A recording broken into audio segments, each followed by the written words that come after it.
Hey, it's State of State. We got your Nittany Line update. It's a football discussion with Tom and Justin, so kick back and press play.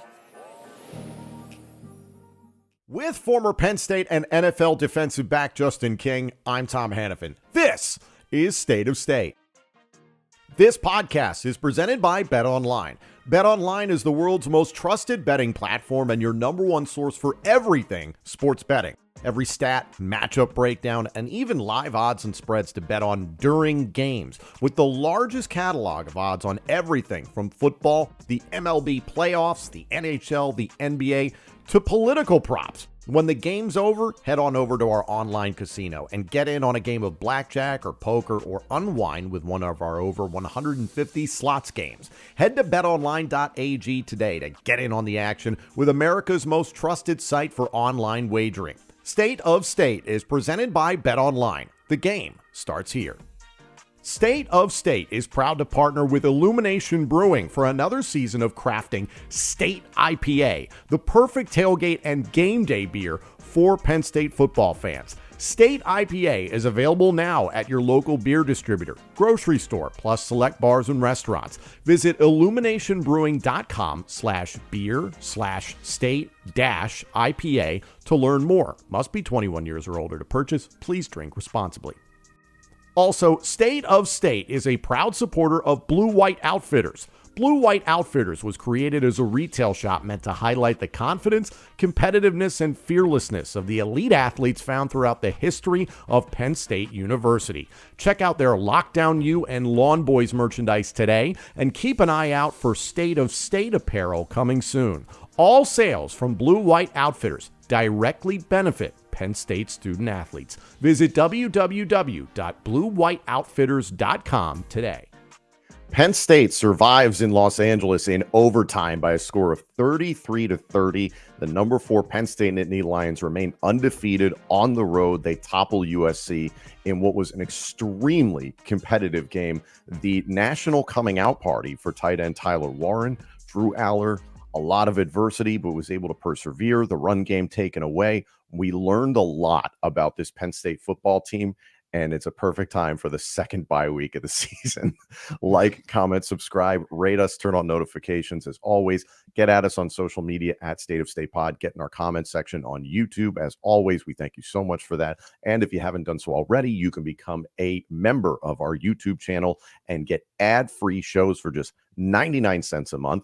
You can join on the homepage, hit the join button, or you can follow the link in the description of this podcast and become a member. Again, ad-free shows, all upcoming episodes of State commercial-free if you just give us just 99 cents a month. It's really simple. Anyway, Justin, this game was stressful. I just got done watching it back, and it was amazing to me because there were so many good things that we learned from this. And I know there's a lot of Penn State fans who are going to nitpick a game that was this close, going to overtime. You're on the road, a team that had lost 2 of its last 3, now 3 of its last 4. Maybe some people feeling that Penn State could have done better against USC. But overall, what I learned from this game was that Penn State is a complete football team in every phase. And this was the first time in Drew Allar's career as a starter you've seen the game put on his shoulders. Drew Allar has to be the reason Penn State comes back and ultimately wins the game through the air, what he did with his legs.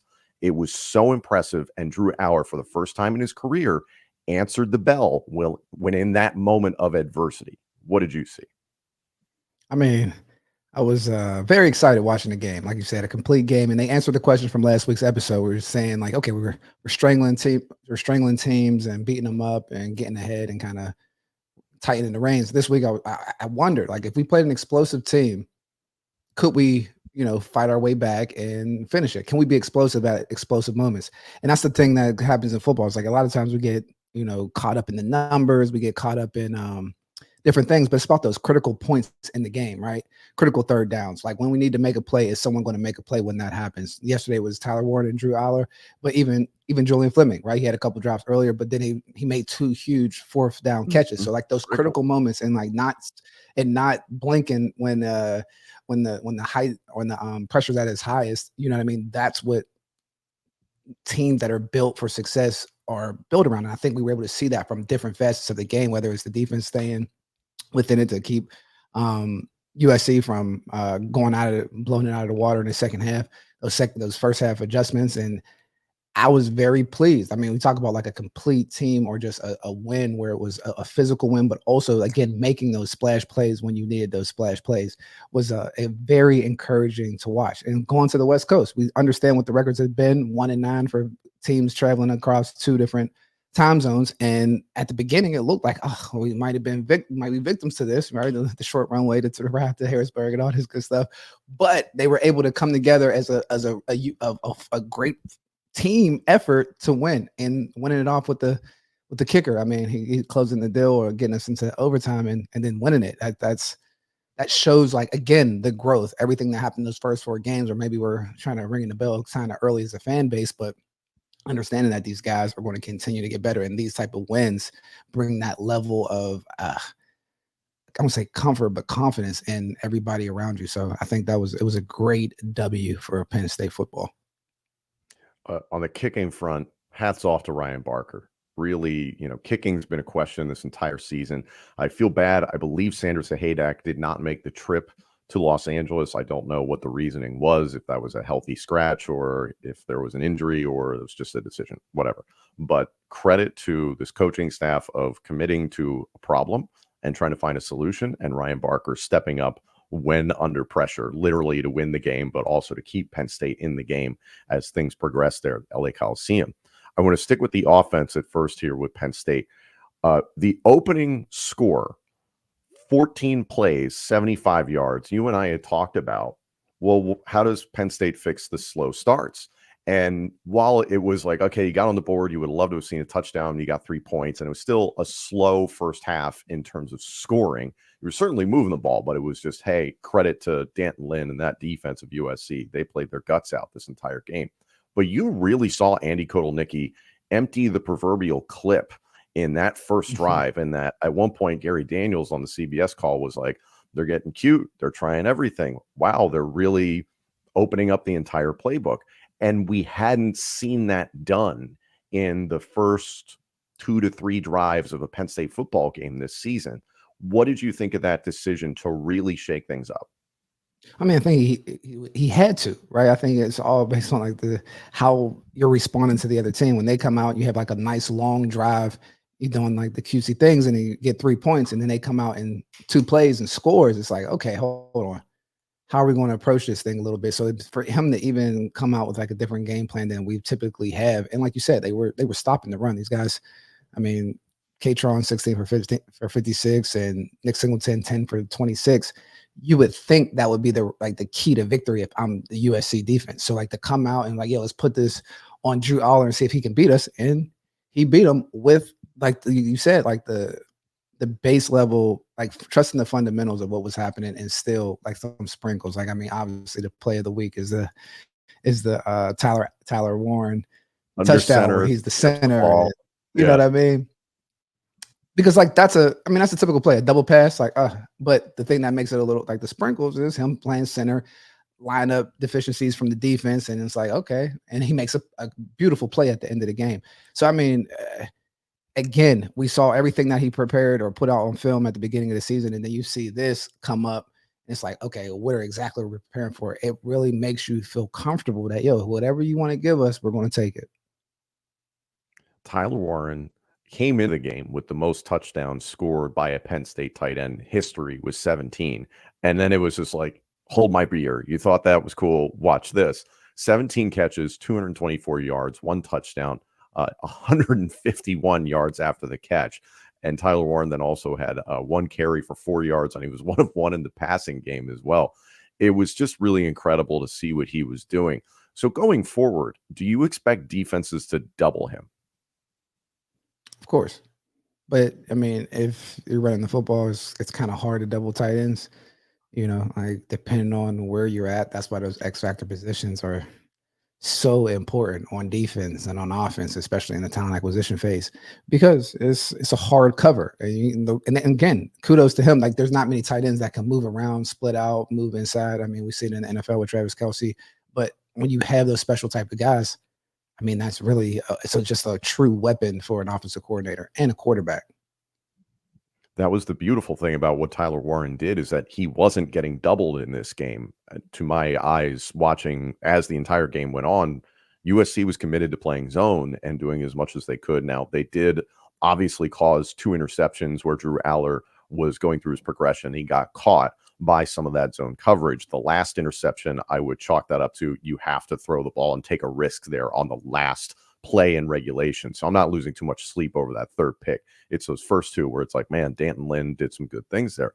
But it also said to me, it's like, well, why aren't they doubling Tyler Warren here late in the game?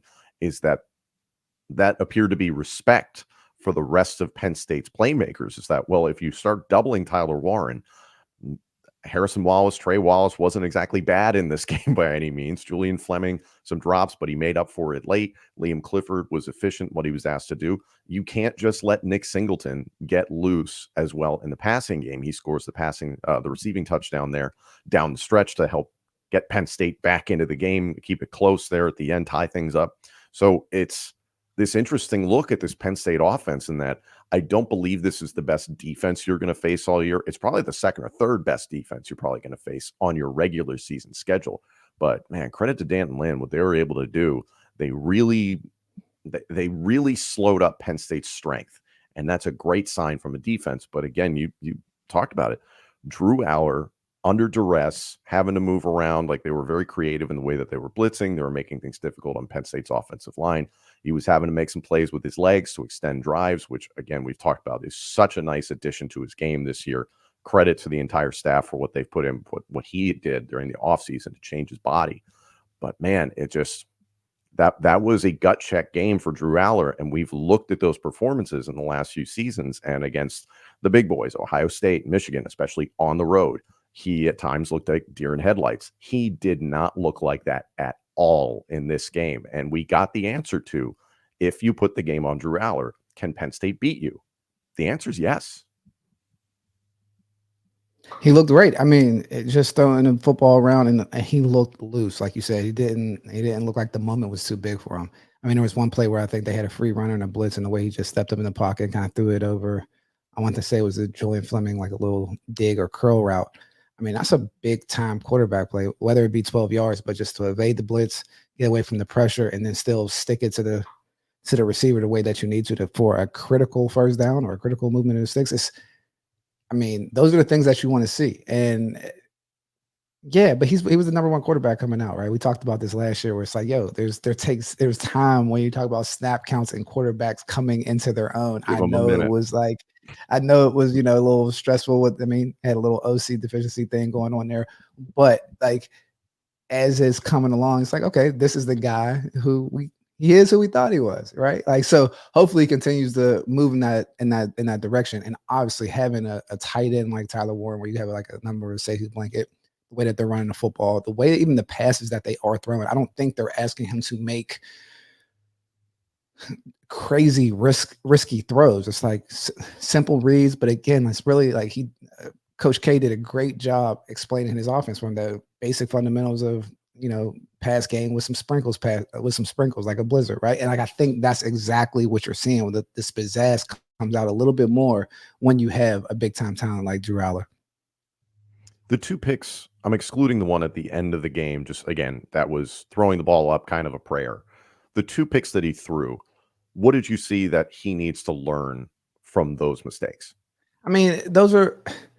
So when you have that type of talent, there is a level of confidence in your arm that comes with it. The one that he tried to squeeze in the dig, that's probably not the best of plays, right? But I see guys throw that. I mean, that's a pass that big arm quarterbacks make. He was a fingertip away from getting it, which is kind of 100%. And kudos to that DB, number 23. He like rolled into that zone. They didn't let something get behind him. Like, that was a great play by him. So sometimes if a DB makes a play, he didn't lose confidence in it, but the fact that he threw it was just like, that shows the level of confidence that he has and his ability to see and throw the ball. But yeah, that you would want that one back just from the standpoint of the game. And then, the first one, is things happen. But again, I always like to. No, I was going to say, I always like to point out, like, when he does have some interceptions, it seems like those are the games where he kind of explodes on the scene, where I mean, no risk it, no biscuit, right? Like, and that is a piece of playing that quarterback position. Like, you don't want to turn over the ball unnecessarily, but he had his best game of the season, probably the best game of his career, broke the record, and he had 3 picks. So I don't always want to put like the correlation versus the causation of like what's actually the outcome for a quarterback. So it's more of the mental and being able to throw those passes and make those big time throws in critical moments that he did make. So again, big kudos to Drew Allar.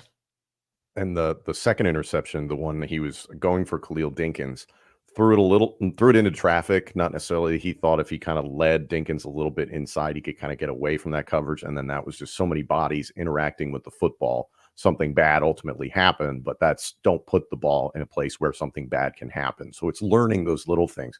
And I'll give credit again to Danton Lynn, the way that they changed up their zone coverages. They were certainly making him think and process things, but he extended plays. He kept going. I'll say this again, statistically, 30 of 43, 391 yards, 2 touchdowns, the 3 interceptions, but a 70% completion percentage. And then on the ground, chipped in with 4 carries for 32 yards and just kept things moving. The thing is that in his past, I'll call them the big games, and they've often been, unfortunately, losses, but the Ohio State games, the Michigan games that come to mind, is that his completion percentage would drop down to about 50. Night and day. Like, he just didn't look intimidated by the moment. And to the point that you were saying, it was like, oh, he threw an interception, and then it seemed to piss him off in a good way. And that you saw how intense he was. It kept building the entire game. And it wasn't, some players get more intense and more angry, and they start playing recklessly. He doesn't play reckless football. We've seen that now for a year and a half for him as a starter. And it just, I don't know. It's just this warm blanket of, you and I talk about bad quarterback play sucks to watch. That was some great quarterback play. I know people are going to point to the interceptions, and we just detailed why those things happen. So it's not excusing them entirely. Those are learning experiences for him. But you see, it's like, man, how rarely he makes mistakes is so incredible for someone who is really still just finding his way in this game. I honestly think only Penn State fans will nitpick the interceptions. If you look at anybody that knows anything about quarterback play, they will say that is an extraordinary game, and they will not mention the interceptions because they know what comes with special plays sometimes has some risk. So it's not always just this one-sided thing. The same thing that you get from corners that have a lot of interceptions. They might get beat sometimes. But like, if you want to play safe, then get the safe, boring situations that may happen. Like you say, like not throwing it into dangerous situations. No, great quarterbacks do throw it into somewhat dangerous situations, right? Like him evading the blitz and getting that ball there. Like, I wouldn't say that was, like the most basic, easy pass. No, he has that level of talent. So when you have that level of talent, you're going into a different stratosphere of risk and with things that you can do or what the playbook opens up to. No, you don't want to make dumb passes, or no, you don't want to throw it to the other side. But you have to keep it in context. So yeah, I hope no one is nitpicking those interceptions. Well, there's going to be people that are going to look at the final score and the box score, and that's it, and be like, 3 turnovers. Oh my God. But again, the last one was a prayer. Exactly. So it's like, it's important to analyze them. And it's also, I don't ask that question of like, well, what can he learn from that, in a saying like, man, he really screwed up on those interceptions. Could have cost Penn State the game. I'm not saying that at all. Those are learning experiences for him. And you see how small the margin of error was, and how he nearly, the one, I think it was intended for Clifford, the first interception. It's just a little bit more air under that ball. He completes that damn pass. He can complete any pass on the field. This isn't a situation where a defense can put him in a bind. If you get him off of his mark and his footwork is bad, then yes, like any quarterback, you can affect a pass that way. But if he has the second to stand there, he can hit anybody, and it doesn't matter often what the coverage is. So those were good learning experiences. I'm sure James Franklin and company would be like, it'd be great to not turn the ball over on said learning experiences. But again, lesson learned, you survived, and you get a bye week now, which it's like, whew, 6-0, perfect. 100%. I think it's beautiful. I like seeing mistakes when people have explosive games, because it shows a level of playing naked, right? Like we want to criticize the guy when he's protecting and looking scared, but when he plays naked, like that comes with some level of mistakes because you are letting it flow and play. So I don't think you kind of skim over, hey, let's make a better play here, and like, but you don't harp on those interceptions because of the makeup that you kind of built them. You built them from a conservative space. So now when he's like letting the the stuff come off a little bit, a little bit of this pizzazz. It's like, yo, you got to encourage that, because as we get down to, later in the season, he's going to have that, because players are going to make plays. They're going to see these other teams that we're going to be playing here, the later part of the Big Ten, and then get into the playoffs. Guys, defenses will make plays, and it's not a matter of, a bad throw. Sometimes there's just good guys on the other side, but how do you respond to it? And the fact that we've seen a team respond to all these different obstacles in which we typically attack defenses, I think that was a beautiful thing. Even on defense, making an adjustment from the first half to the second half, that was big. I'm not even concerned necessarily that the running game was stifled here. I'm curious what you think, because it just appeared USC's defense was like, we're going to prevent Penn State from doing what they want to do. And Penn State early was like, we'd love to run the football down your throat. And they stopped that. But Penn State answered the bell, and it's like, well, we took this away. We can still do this. And that's the balance we've seen in this offense all season long. For you, any concerns about the running game, or just, hey, you did what you had to win on this given Saturday? You did what you had to do to win on this Saturday. The first play of the game was like a nice 10-yard pass, a 10-yard run where they looked like they were going to be blowing them off the ball the whole game. But USC had athletes, man. So when you can get to places a little faster, you're they're arrows through snow. They're coming with some force when they're coming to make those tackles. Sometimes the run game that we do have might not go the best against those type of defenders, but again, it's styles make fights. So every week to week is a different approach. So I just think this week it was we hit the right game plan. It's finding those openings that you can attack those weaknesses and utilize your strengths. And I feel like we have a lot of strengths that we can utilize whenever something else is kind of mismatched. This episode of State of State is presented in part by Melon. Now, for those of you who've been watching this podcast for quite some time, you know that Justin and I are both big hat guys. Now, when I was introduced to Melon, I immediately saw how durable and comfortable their hats are. Great color options, great sizing options as well. For me, someone who likes to go to a lot of different football games and tailgates throughout the year, I need a hat that's going to be flexible depending on the weather. If it's hot out, I want something that's breathable, and that's something that Melon hats provide. And also, if it's inclement weather, that's going to be nasty out, then I need a hat that's not going to lose its shape if you get them wet. In fact, if you need to wash a Melon hat, they come right back to life and they look brand new if you throw them in the wash. So that's something I absolutely love. So if you're looking for a hat as tough as you, check out Melon. You won't wear anything else after you get one for yourself. If you're looking for the world's most durable hat, look no further. Go to melon.com. That's MELIN.com and put it to the test yourself. This podcast is brought to you in part by Cherry Bundy. Cherry Bundy is a recovery product that's in the locker room for the Penn State Nittany Lions football program, and we are so proud to have them as a sponsor to get the message out there to help you with your fitness, your performance, and your recovery. Tart cherries are the highest antioxidant fruit or vegetable in the world. They're a natural anti-inflammatory with incredible benefits such as reduced soreness, increased recovery, contains naturally occurring melatonin to help improve your sleep and also help support your immunity. Cherry Bundy is used by nearly 500 collegiate and professional sports teams, including Penn State. That's 66 out of 67 Power 4 conference football teams, plus every NCAA football and basketball national champion since 2007. Goes deeper than that. In the National Football League, 10 of the last 11 Super Bowl champions have used Cherry Bundy. Every team playing in Europe or Brazil this season had Cherry Bundy with them. You can check out Cherry Bundy right now at cherrybundy.com or Amazon. Flipping to the defensive side of the ball for Penn State, you go into halftime, you're down 20-6, so you keep it at least between two possessions there. And then Penn State did what Penn State has done all season long. The third quarter, they were in control against USC. The fourth quarter, bend but don't break, obviously giving up an additional 10 points, but still you made sure that they weren't running away with this game. The funny thing for me was Colin Cowherd at halftime goes on social media and is like, oh yeah, everybody needs to apologize to Lincoln Riley. And then it's like, man, this is why you don't speak until games are over. So lesson learned there. But yeah, it's interesting to me that the defense It was bend but don't break a little bit at times. Giving up the run as much as they did is something to pay attention to, and it's something that I think you and I anticipated USC could be able to do in this game. Woody Marks, 20 carries for 111 yards, a long of 28, an average of 5.6, and then he got involved in the passing game, 2 for 44. He is certainly a weapon for USC.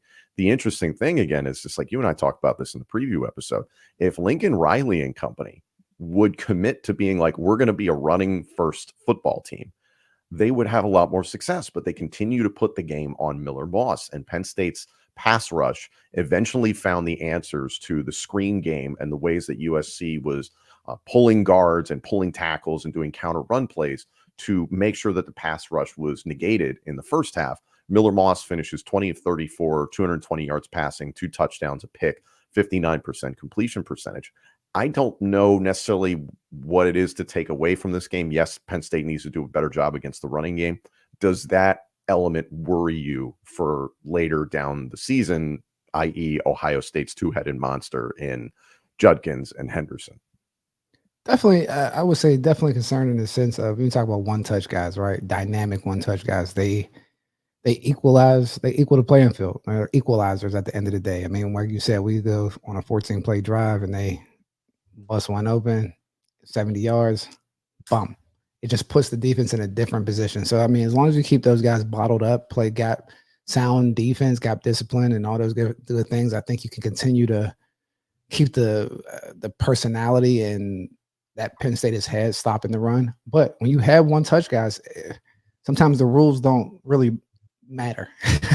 So you have to kind of like be able to either keep up with them on the offensive side of the ball, or just make sure that you limit those big plays, because I mean, it's the physics part of the game. That's why I'm so enamored, or that's why I put a lot of value on guys that if they can touch the ball one time and take it 80 yards, that's just a different dynamic that you have to prepare for, which you can call. Like, you can't even leave certain things open for them to do that. And that changes how offenses then approach that. But it all comes down to those one-touch guys. So, yeah, we just got to bottle those guys up in the future. The Penn State defense did a good job, especially in the second half. They really slowed things down for USC. It's like you'll get a chunk play here and there, but you're really going to struggle to throw the ball effectively. I love the way that Tom Allen changed up things defensively, and that you saw a lot more four-man rushes and stunts. It's like, hey, we're going to have to rely on our defensive line to get pressure on their own, and then we need to leave the appropriate guys back here so we didn't get burned by any sort of screen game, because USC did that quite a bit in the first half. So that was a really nice adjustment, in my opinion. Abdul Carter, great game. Denied Dennis Sutton, Zane Durant, the usual suspects in terms of the pass rush, made their presence felt in the second half. I think we need to give a lot more love to Jalen Reed. Yes, he gets the interception late there in the fourth quarter to really shut things down for USC and give Penn State one last shot to try and win the thing in regulation. So that turnover was so freaking timely. And that's something that you have talked about. You'd love to see more turnovers created by this defense, especially lockdown U, but I feel like those are coming. This was an opportune one. But man, Jalen Reed has really stepped up in the absence of KJ Winston. I would not say one has replaced the other, because I think they were asked to do different things. So I'm not saying that, but Jalen Reed has quickly made himself a person that you have to pay attention to in every facet of the game. What have you seen from him? I mean, a smart football player that runs around playing in that safety position. You have to have instincts. You have to know what's going on in offense, anticipation, and get into your work fast to be able to make plays. And I think he does a very good job of that. That's one of the main traits that it was told to me about him, was like how intelligent of a football player he was. And I think it shows. He plays with a level of energy at that safety spot, to where, like, I mean, he's making the plays that he needs to make. And I think he's accountable, right? Like, you can count on him in the sense of he'll make the open field tackle. And when the plays come to him, he'll make those, right? And I think that's extremely valuable at that safety position. So that's what I've been seeing, is a well-rounded football player, like doing what he's supposed to do. Lockdown U, I thought, sharp in the second half. It was a little bit of flashbacks to the Bowling Green game in the first half, because you saw Miller Moss just trying to get the ball out quickly, again, negating that pass rush. But then you just saw how, again, Tom Allen and company made the appropriate adjustments. What have you seen from the defensive backs in totality? So, I mean, I've been seeing competition. Like, they've been competing. They've been running around. And like you said, like they making short plays or like slants, giving up slants here and there and things of that nature. I mean, that comes with the territory from my standpoint. And it's just like they haven't really given up big explosive plays. I mean, you would like to see that open field run where they scored at the beginning of the game. That's one of the DBs could have ran him down if there was something I'm nitpicking through. But those guys, they limit the big plays from the receiving core, right? I mean, I think the most 6 catches for 73 yards. That's like a running back kind of. I mean, Woody Marks 2 for 44. You know, like they were trying to throw the football, but they really weren't having much success down the field. Like again, it's a wide open game. So I kudos to them. Again, turnovers, they made the timely turnover when they needed to make it. And yeah, that's pretty much it, man. If you look at again, when you look across the sport or across everything else in college football, you kind of see, oh, when there's bad DB play, what that looks like and how bad it can really get and how fast it can get bad. You know what I mean? So we're not having any of those issues. And I think just so yeah, tip my hat. on both sides of the ball, Justin, I saw mental fortitude. No one was getting demoralized offensively. As I mentioned, Drew Allar just kind of was playing angry and very intense the entire game. It never felt like the team was like, man, we're going to lose. That just everybody was locked in. It was really, really impressive. I think there's people who can look at the score and be like, man, big plays given up in the first half. You know, it's like the defense gave up 30 points. It's like, okay, yeah, I am not losing sleep over that much because they didn't quit. They didn't give up in the second half, and it wasn't a situation where they were getting burned or couldn't control USC's athletes. It was just an impressive win for me in so many different ways in that I think you have to look at Oregon beating Ohio State this weekend at Autzen. So that's an important element to this, but that came down to the last play. Mm-hmm. There's a lot of ability at the top of the Big Ten, and you kind of see who the players are now. And I don't expect some big jostling of the top 5. You know, we're recording this Sunday morning, so we haven't seen what the new rankings are. Not that those really matter at this point. It's just, okay, Penn State's gliding into a bye week. You don't play again until October 26th. You're at Wisconsin. Then November 2nd, you host Ohio State.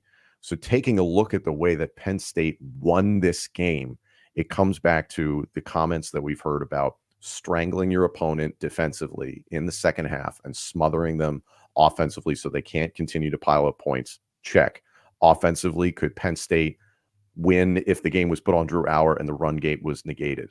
Check. Could Penn State collect some sort of answer in the kicking game? Check. The pass rush was negated. Did they come up with other solutions for that? Check. I'm happy. Nick Saban said it prior on College Game Day. Penn State is a complete football team. And when you think of it from like a coaching standpoint, or a lot of times where I'm looking at the game, it's like, okay, if I'm in the building, what is the conversation? Sometimes it's a lot different than the fan in the sense of like, okay, there's certain phases of the game that you have to show you can capitalize on. You can capitalize and execute on.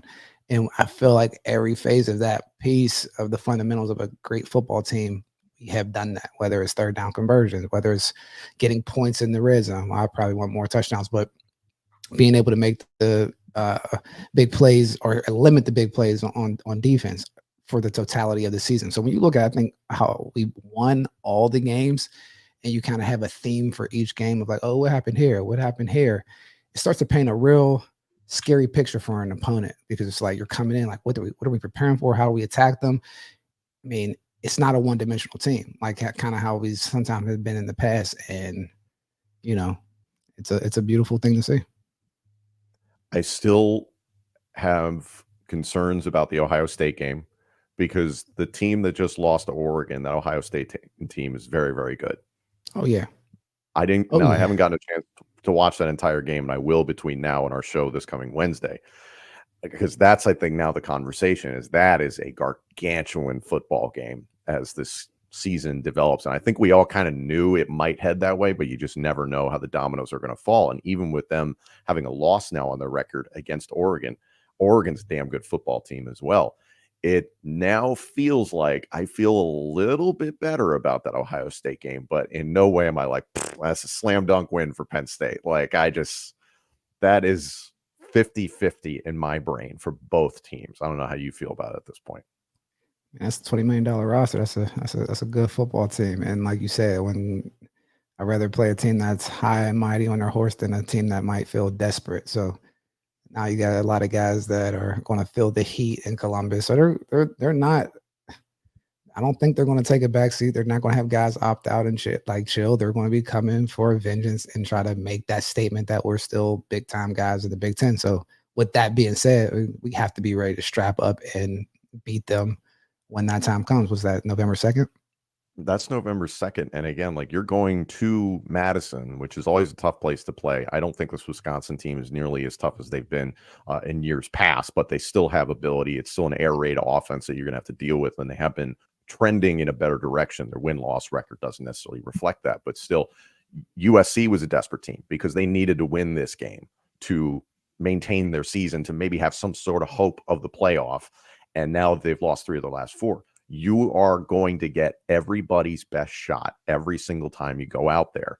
And especially this bye week is so timely. I'm so happy it's a bye week, because those little things that you need to clean up, you can address. You can get some rest. You had some guys dinged up in this game. Anthony Donko went down at one point. So hopefully you can get healthier along the offensive line in a couple other spots. But going to Madison is nothing to look past by any means. So you're going to get every team's best shot now, because I think the country understands what Penn State is. My last question to you is, offensively, I was talking this offseason so much about, I think Tyler Warren's the number 1 threat in this offense, and that was realized against USC. This was his coming out party. So it's like, yeah, no secret that it's Tyler Warren.